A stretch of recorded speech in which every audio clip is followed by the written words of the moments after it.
And blessed to be a part of your day. Kevin Miller in the morning, KIDO Talk Radio.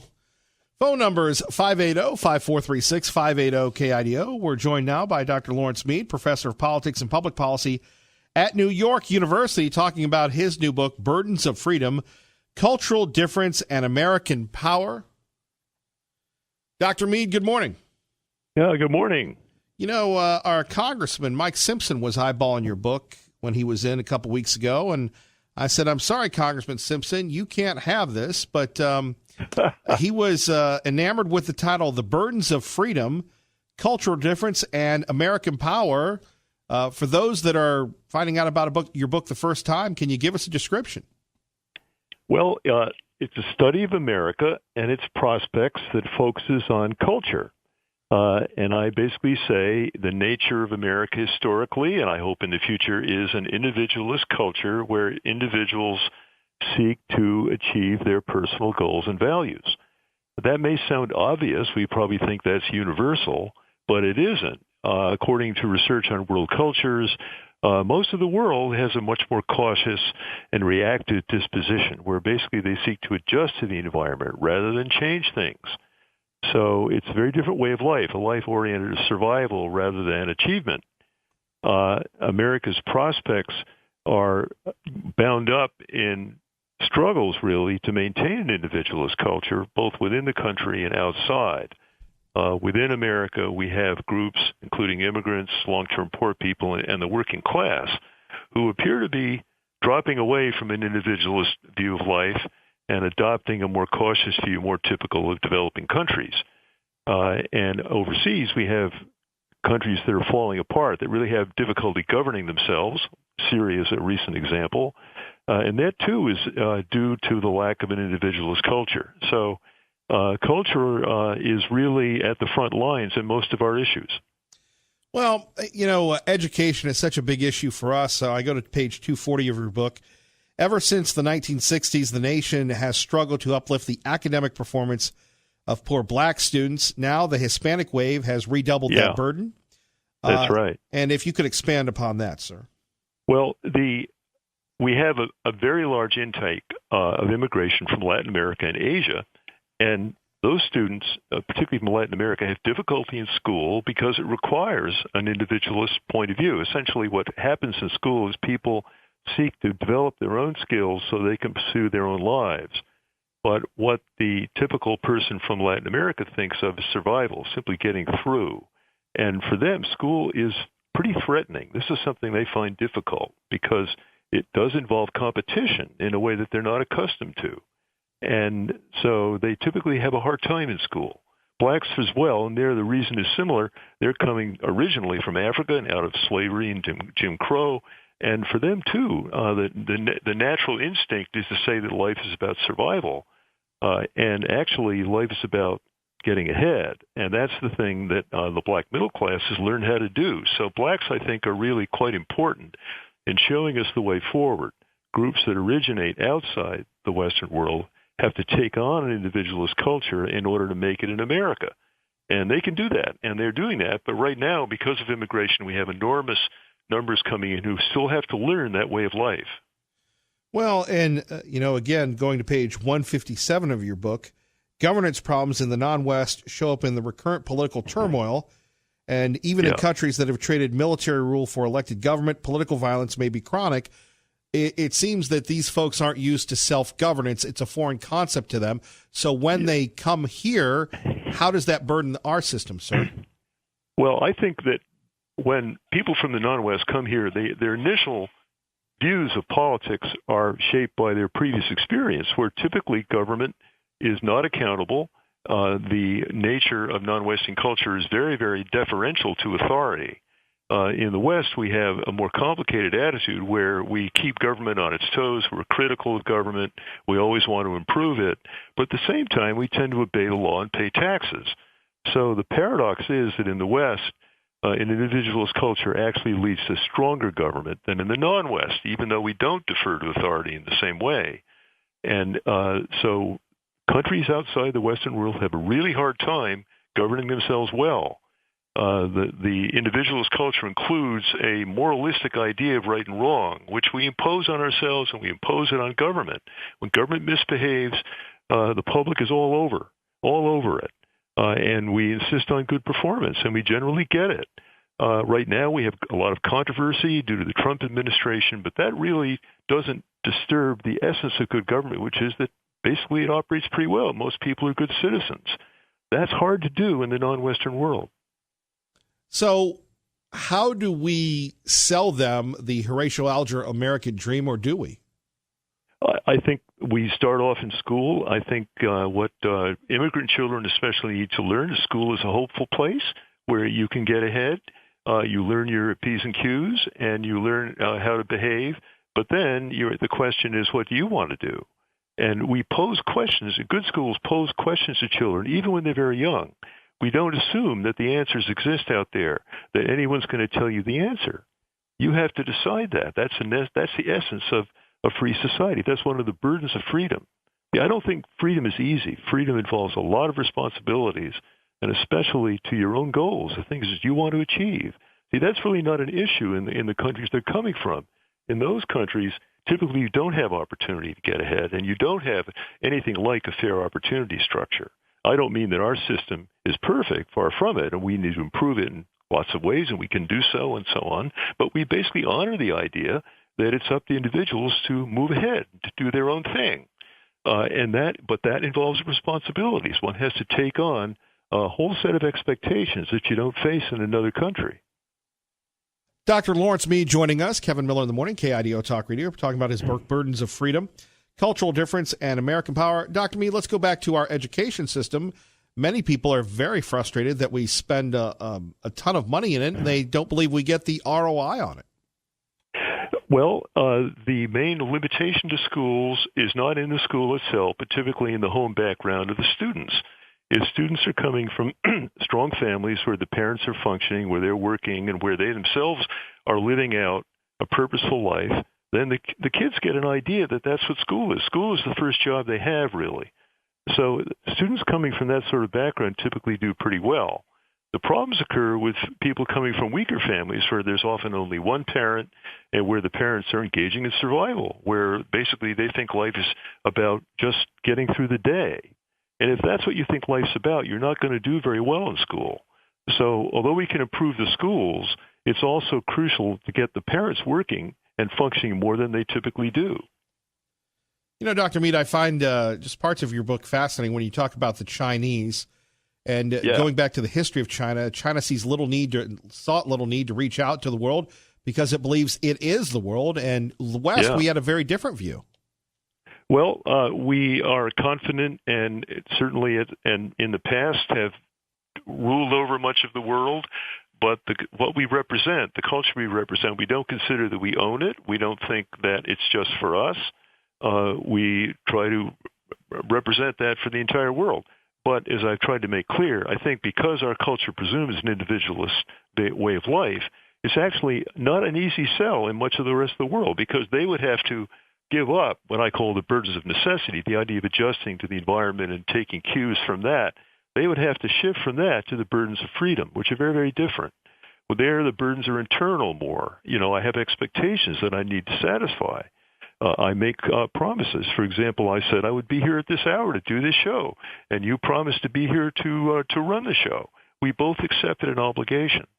And so our lives are actually structured by our obligations. And the essence of America isn't freedom in the sense of carefree.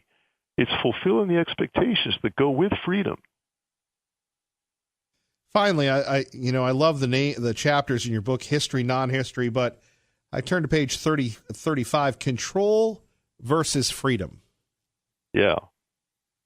Well, in most of the world, government politics is about control. The government seek to remain in power. They tell people what to do. Most people correspond with that. They go ahead and they do what they're supposed to do. In the Western world, though, really uniquely in the West, the tradition developed differently where, yes, we have strong government, but the public insists on consent, and government has to get consent. And that when it does that, it's much more powerful than governments that don't have consent. And so there's this paradox that even though we criticize power, we have more power, more government, better government than the rest of the world where they defer to authority. So we're very fortunate in how we are governed. We are really much better governed than much of the world. Of course, we're critical. We're always critical. But that criticism is part of the secret. It's the moralism that comes out of the culture that keeps government on the rails. Dr. Mead, anything else that you'd like to share in promoting your work, Burdens of Freedom? Well, I would just say that this is the first book that I know of that's approached America in these terms. We generally have not realized how distinctive our culture is, how unusual it is, and how fortunate we are. But it's not an easy culture to live in, nonetheless. It does involve burdens and responsibilities. Indeed, as our predecessors have shown us since the beginning of the Republic. Yeah, that's right. Freedom isn't easy. Dr. Mead, we appreciate your work. Good luck. Amazon, Barnes & Noble, Burdens of Freedom. We recommend it. Thank you, sir. Wow, thank you. Phone number is 580-5436, 580-KIDO. I'd be remiss if I didn't give you this one. I have yet to sleep. Sleep is for the weak. I've been obsessed with Marvel since they came out. I actually been obsessed with female superheroes and superheroes since I was a child at 5. Just a Monster drink and really just eating and trying to keep your eyes open and really focus on what's going on in the movie. And this is my 3rd Marvel marathon. They overcome all obstacles. They're strong. They're smart. They're talented. Oh, yeah. I love it. I've been here since 10 a.m. yesterday. I did not sleep at all. I'm going still awake the entire time. Now, a lot of people will say, oh, Kevin Miller, why are you doing this one? Well, some movie theaters across the country, they're showing the entire 22-film arc of Marvel, the cinematic universe, that started with 2008's Iron Man. You remember Iron Man went up against The Dark Knight. So what is it, 11 years, 22 movies. And you've got fans going all out, attending a 2-day marathon, not sleeping, as they get ready for Avengers Endgame 2 or whatever they call it. I'm sure a lot of people are going to it. That was in Chandler, Arizona. But you think about, wouldn't that be nice if they did that at the Idaho legislature? But regardless. Coming up, I want to share with you a little story about Marvel, and we'll take your calls. And are you worried about the mumps and the measles and vaccinations? Maybe you should be. Details next with Kevin Miller on KIDO Talk Radio. Kevin Miller in the morning, KIDO Talk Radio. Okay, so let's start off with a story we've been yapping about all day long. More people are building homes and buying homes, and maybe it's all time that we all become real estate agents, financiers, whatever in the Treasure Valley, because everybody's moving here. Hello, everybody. County is seeing rapid growth, and statistics presented this afternoon confirm that. But what impact is all that growth having here in the Treasure Valley? Well, I'll tell you what it's the impact it's having. Hey, how do you like the crazies on the connector? Right? The crazies on the connector, the constipation when it comes to driving State Street, Chinden, Floating Feather, you name it. Oh, that's the impact. And I teased this last hour. Maybe it's time to, and again, for the sake of argument, at 580-5436, 580-KIDO, just put an end on building. Just put a moratorium on building for a while. Boy, could you imagine if they did that, said, I'm sorry, you can't build anymore. I'm sorry, you can't build any more such and such homes until we get our roads widened. Boy, that would get some of the streets widened. We are on the verge of probably a golden age here in the state of Idaho, where we have the Treasure Valley now. What is it, over 700,000 people? Maybe in a couple of years, there'll be 1 million people, rivaling some of the bigger places in the country, bigger city states, if you will.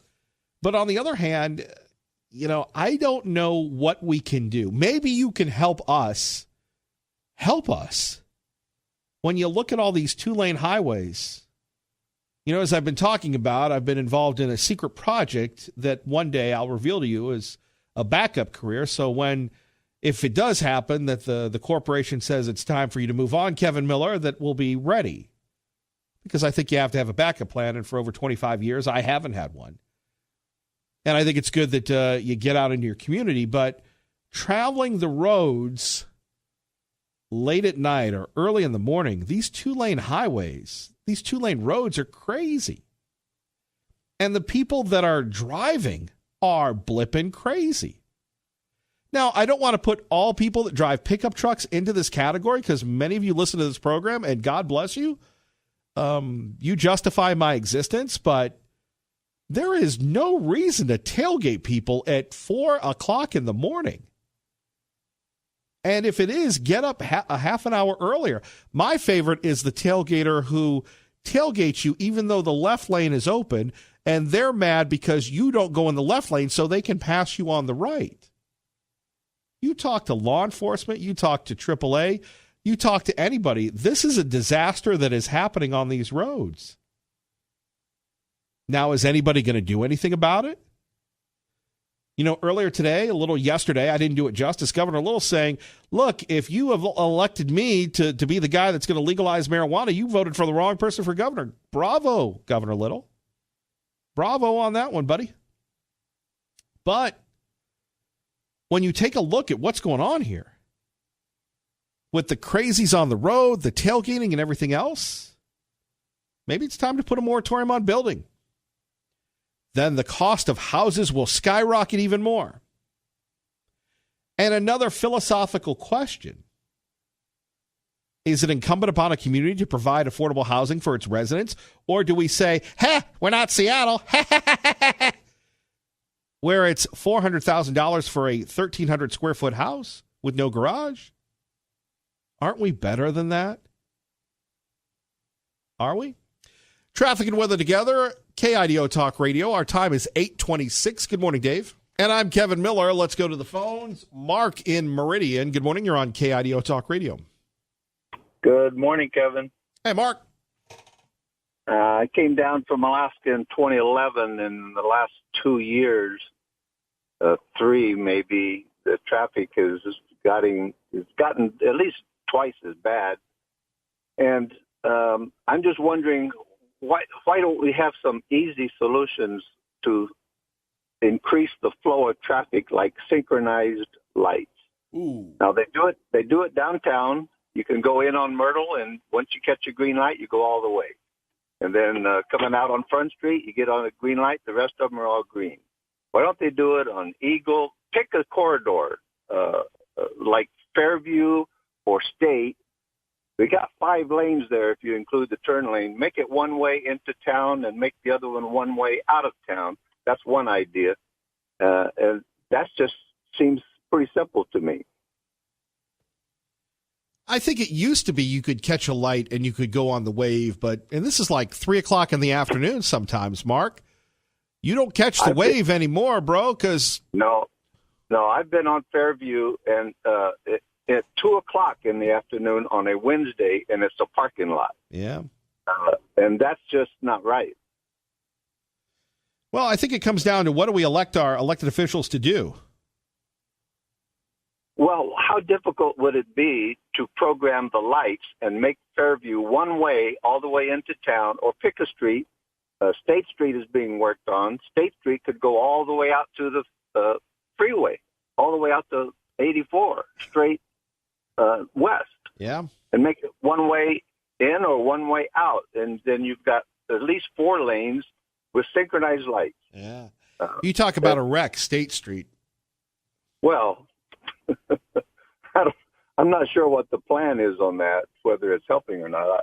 Maybe when it's done, it'll be more clear. I don't know. Yeah, when it's done, we'll be retired. So that's their plan. We won't be driving into work. I'll tell you a funny story about the way the traffic has gotten worse, and it's not necessarily the traffic; it's the drivers. I was driving on 84 coming to the Meridian, going west, coming to the Meridian exit.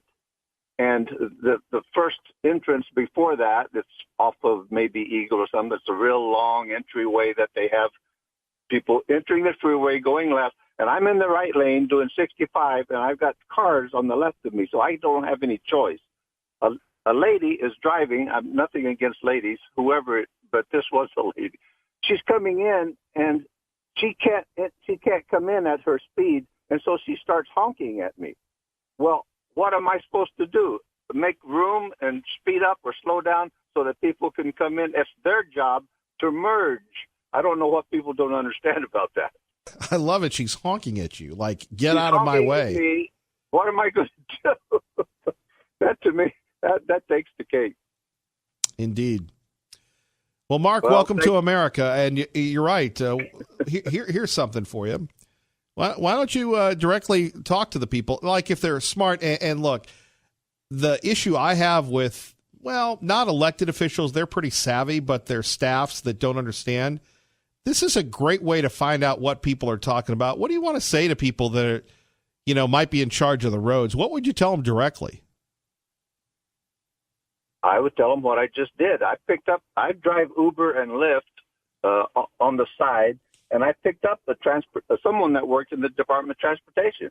And I said, hey, I have an idea for you. And I told them. They said, well, it's pretty hard to synchronize lights or something to that effect. And, that's not a bad idea. Maybe I'll pass it along. So, I do what I can. That's why I'm calling you, Kevin. Well, Mark, you take care. Appreciate you, brother. Hey, thank you. Thank you. More coming up. You're listening to Kevin Miller, KIDO Talk Radio, 107.5 FM, 580 AM. Good morning, Maggie. Did you know that KIDO Talk Radio is your official home for Fox News Radio in the Treasure Valley? When you hear KIDO Talk Radio, you're listening to Fox News Radio on 107.5 FM, 580 AM. Joining us now to talk about apprehensions on the border, Fox News is Eben Brown. Good morning, Eben. Good morning. So here we have it. You've got a report about the apprehensions along the border. How are we doing compared to last year?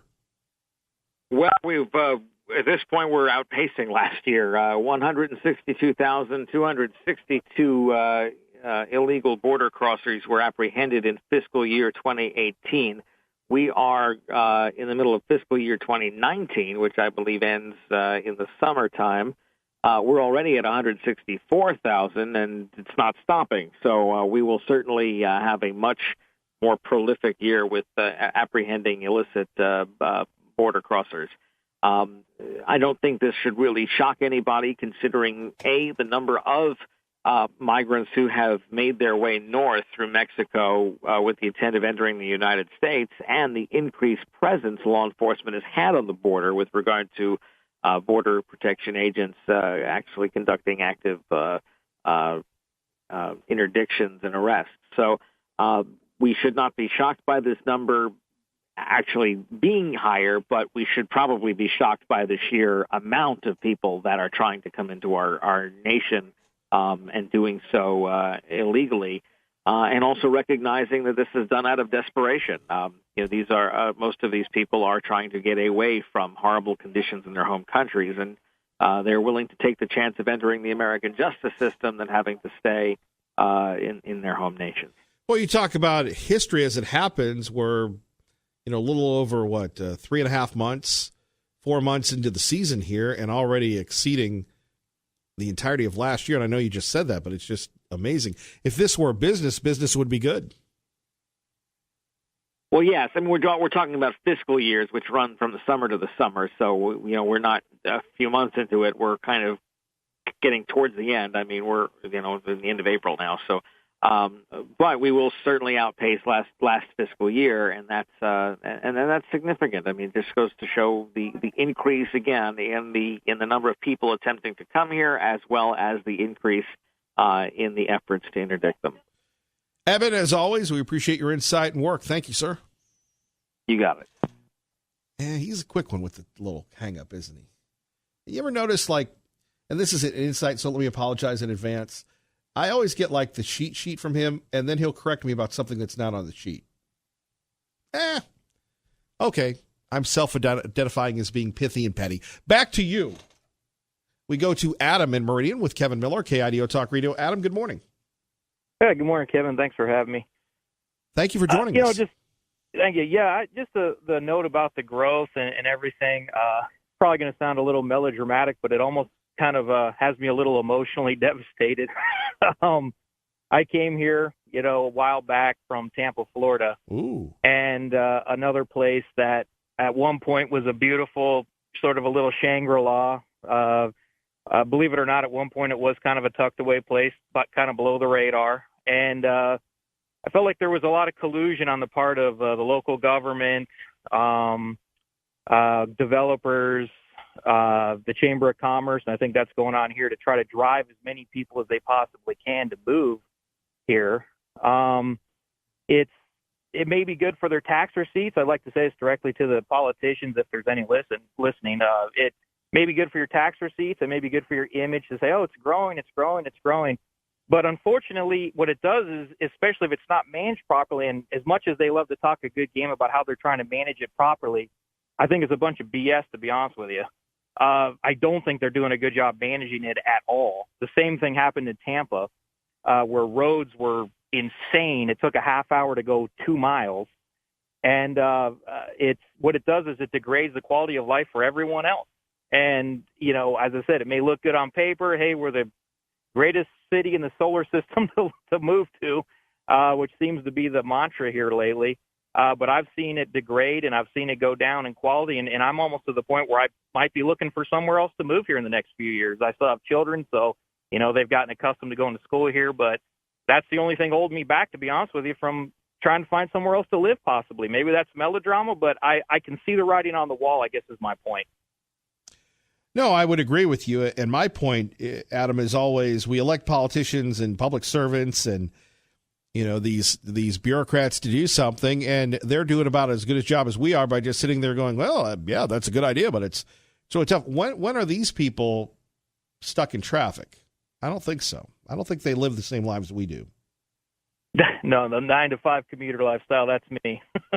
And as I said, one of the main reasons I spent so long, and this is why when I started off saying I'm kind of emotionally devastated, that's probably hyperbole, but I spent so long trying to find, you know, a little nook in the country because it seems like so many places in this country have become undesirable to live in. That's a whole other discussion. But you finally find a place that's like, wow, it kind of felt like the 1950s, you know, when I first moved here. And it was a great feeling. And it was just, you know, clean and safe, and people were polite, and people would, that's the biggest thing. I think that when you have people move in, a mass influx, it's one thing if it's a trickle, but a mass influx of people, especially when they come from a place that does not share the value system of the people who are here. And I know people like to pick on Californians, but it's not just Californians. It's people from Portland, Seattle, places like that, San Francisco, obviously that's California. But I don't think that they share, as much as they like to talk a good game, we want to get away from the liberal hells we've created or that have been created. They won't take responsibility for it. They bring that attitude with them, and it changes slowly but surely. It changes the culture. I've seen in just a few years a massive shifts in the culture here and the livability of the city. And you know, as I said, I think a lot of it's due to people, a mass influx of people moving from places that don't share those same values. As much as they like to talk a good game, that we want to adapt. I really don't think that if you've been indoctrinated with that lifestyle your whole life that you're really willing to adapt, to be honest with you.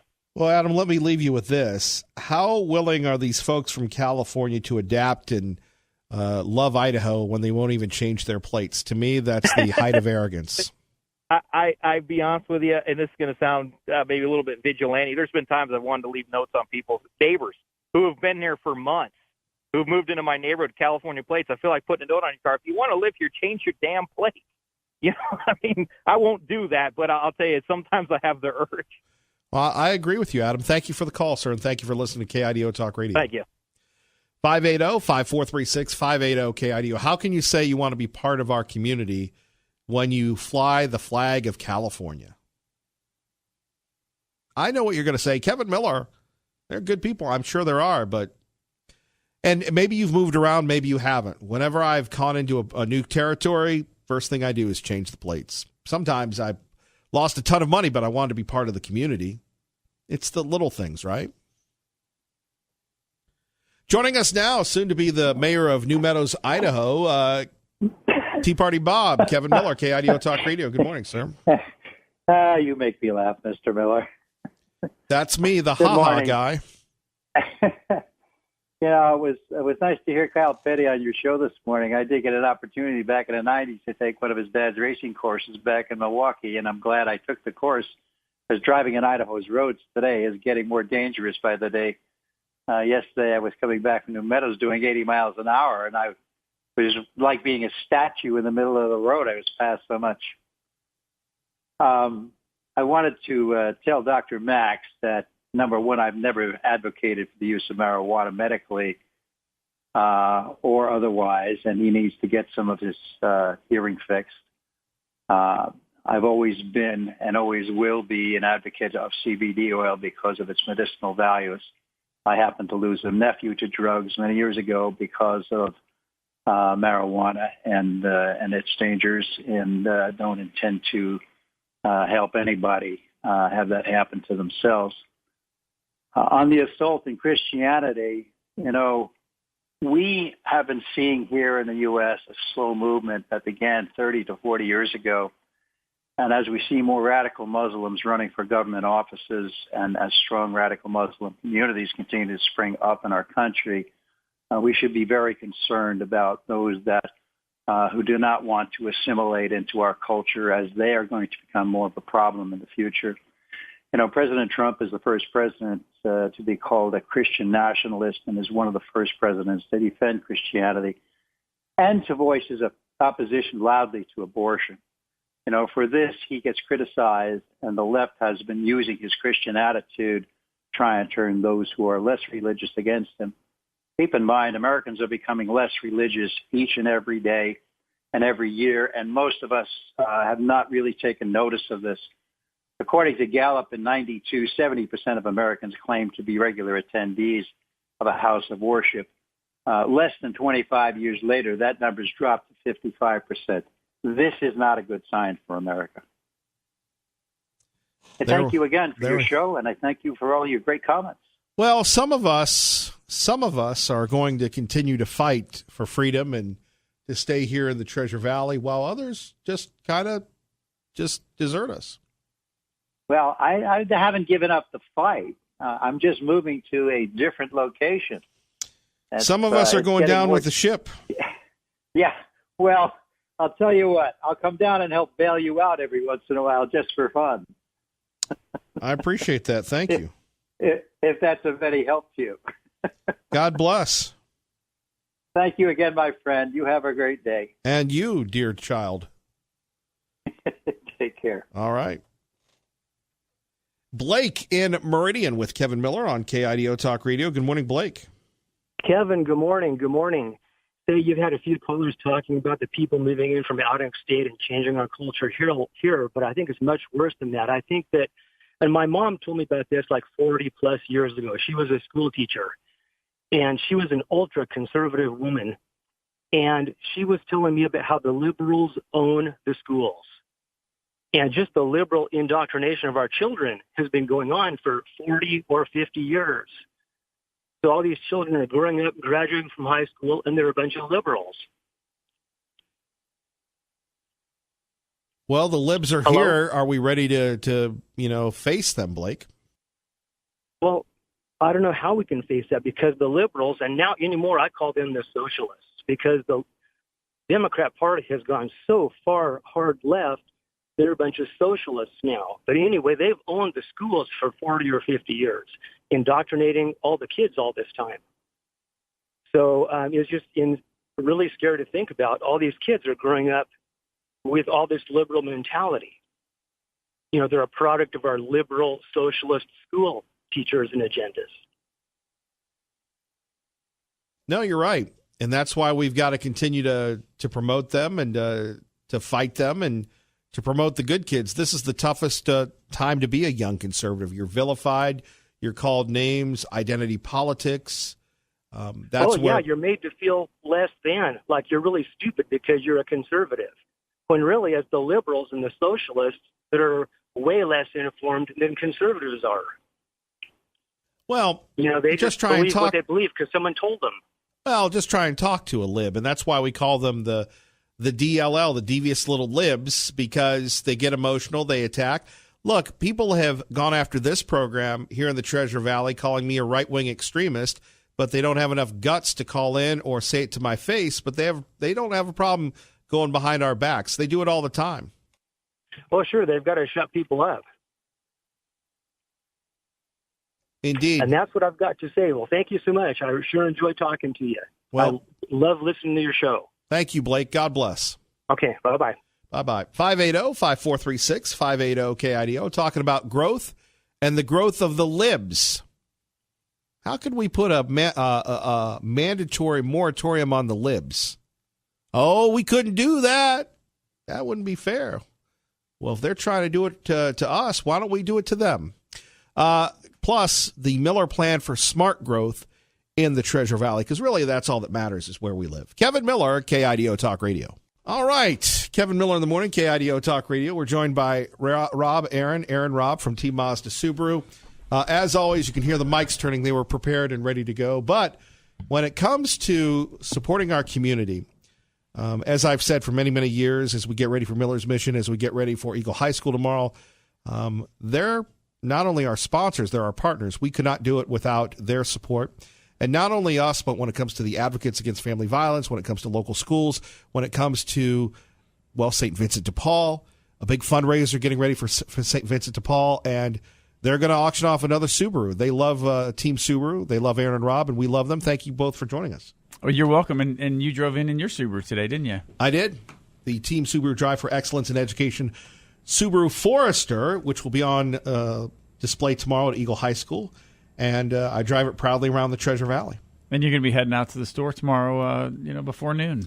Yes, as we get ready for our prep for this year's Miller's Mission. More than ever needed, and we couldn't do it without you guys. And we're going to do a special kickoff campaign very soon. And for those of you new to the Treasure Valley, thanks to Aaron and Rob and Aaron, the parts department, the service department, the finance department of Team Subaru, and our friends at Mazda, why not? We get to raise money, raise goods for the Boise Rescue Mission, and that's coming up in May 20th through the 25th, where we live at Walmart. Now, you guys don't live there. Aaron always wants to move in with me, but... Yeah, that hasn't happened yet. That hasn't happened, but that's our favorite to go all one. the way, Kevin. That's our favorite one. Be there with you. We'd be there. That's our favorite one because we get to watch you suffer. Well, the spring is a little bit more challenging. In the fall, we have the turkeys. In the spring... And you guys know what it is, but please don't say what it is yet. We have a very special one. In fact, we're dedicating the entire month of May to doing this, not just that week. It's going to be an ongoing campaign. We're going to shoot the video tomorrow. We're going to tease it now. Got it. We're going to shoot the video tomorrow. We're going to take the photos, but more importantly, the message. When you think of the Boise Rescue Mission, now you guys are members of the community, but I consider you highfalutin. Oh, yeah. You guys are highfalutin. Oh, yeah. I mean, you go to, like, fancy restaurants like the Texas Roadhouse. Sure. Yeah. We're highfalutin. For an anniversary or something. Cars. Yeah, we're highfalutin. Yeah. We're out in Caldwell. Right. Look, that's big money. That's Zamzows and other major corporations. Big money in Caldwell. Don't let that see, this is how they get you. So let me get them. We don't get anybody. We love our community. What is that? Right. Well, I know. I mean, what do you mean by that, Kevin? I'm already backpedaling. Now, back to as someone who, well, okay, let me take that back. Not highfalutin, but people. You guys are money guys. You know the numbers. Like you can ring the numbers right. We definitely the figures. We know how to. For our customers, I mean, we definitely know how to find the lowest interest rates, sure, and help lots and lots of people. That's what we do. I look. That's fact. I can tell you, I pay $20 a month in interest on one of my vehicles, if that. That is true. Thanks to you guys. That is remember true. Aaron was dug deep. That's right. Dug deep. Like I think it's like 1995. The credit union, right? Probably right. Found yes, a great credit union. And you know what? You know what the best part is? Speaking of numbers, our a friend to the show, Jerry. As you know, Jerry has now sent in his fifth person, and he was able to get a check. That's right. $600, $1,000 total. Yeah. Wow. This is pretty exciting. Jerry, we've got Terry from State College, Pennsylvania buying cars, but here's what I want to hit you two with. Because of the tax adjustments, there's no more charitable deductions. So you can't write that off. Nonprofits have been hit pretty hard.